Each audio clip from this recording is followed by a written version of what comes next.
Salam jumpa kembali jemaat terkasih di dalam Tuhan. Dari Sweet Spot Pastor Indri kita memberikan daily feed.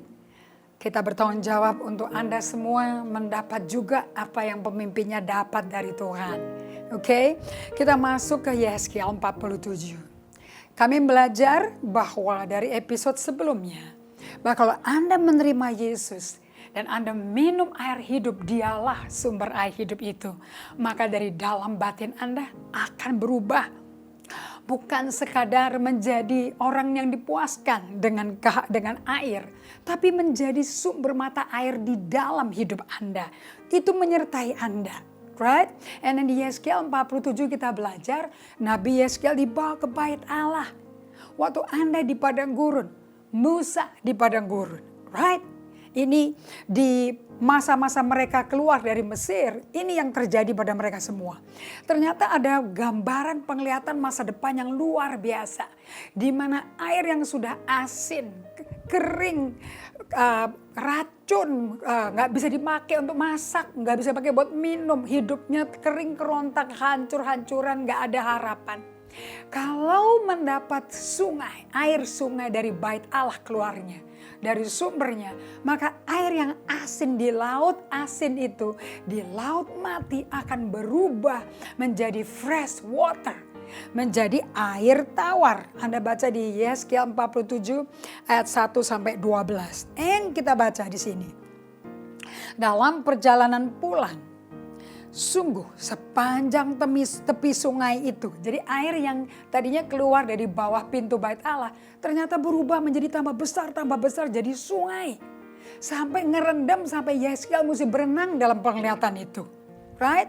Dan siapapun, dan dia melihat dia berjalan di tepi sungai itu.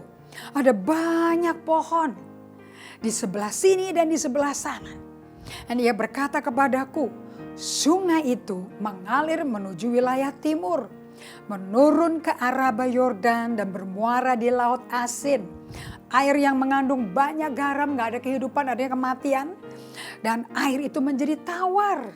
So kita perlu berjumpa dengan sumber air yang menjadi sungai yang lebih besar, yang mengisi seluruh planet bumi ini. Oke? Dan sehingga kemana saja sungai itu mengalir, sungai selalu mengalirkan air. Segala makhluk hidup yang berkeriapan di sana akan hidup.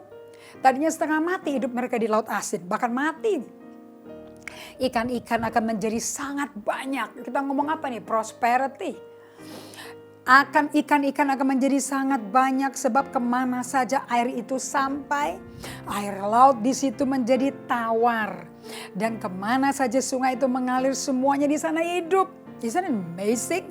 Air asin bisa menjadi air kehidupan. Karena berjumpa dengan air sungai dari aliran-aliran air hidup dari bait Allah.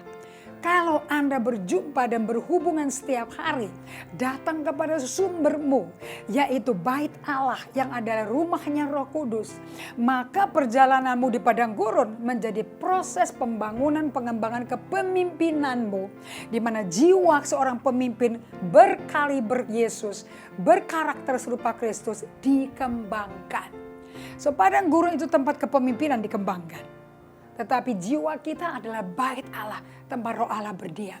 Di mana sumber air hidup itu berada. The soul is the temple. The wilderness is your leadership being developed. So itu makna daripada padang gurun. Karena di situ ada Yosua dan Kaleb. Yang 12 suku Israel. 10 menjadi pasukan bodrek ngeracuni. Orang gak sakit dikasih bodrek, saya matilah. Tuh, jadi kecanduan obat semuanya. Sakau, you know. Dan maka penangkap-penangkap ikan penuh sepanjang tepinya, mulai dari En-Gedi sampai En-Eglam.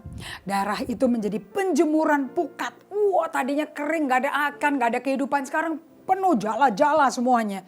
Di sungai itu ada berjenis-jenis ikan. Seperti ikan-ikan di laut besar, sangat banyak. Kerapu, ikan Napoleon, ikan kudu-kudu, ikan apapun yang gak ada di tempat lain yang ada di Indonesia. Keluar memenuhi semua para nelayan. Zaman itu mereka petani dan nelayan ya. Tetapi rawa-rawanya dan paya-payanya tidak menjadi tawar. Itu menjadi tempat mengambil garam. Semuanya produktif. Semuanya berbuah dan buahnya tetap. Oke. Dan pada kedua tepi sungai itu tumbuh bermacam-macam pohon buah-buahan yang daunnya tak pernah layu dan buah-buahnya tidak habis-habis.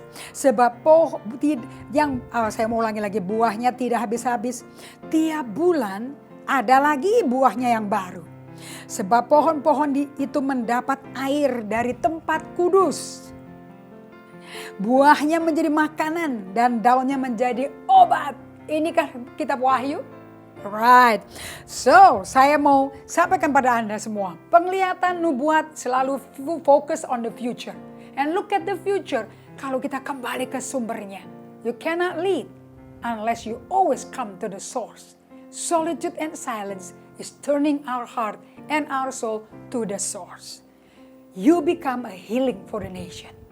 Kita segera kembali di episode berikutnya supaya Anda dapat makanan segar dari sumber Tuhan di bait Allah itu. Dari Sweet Spot Pastor Indri, God bless you.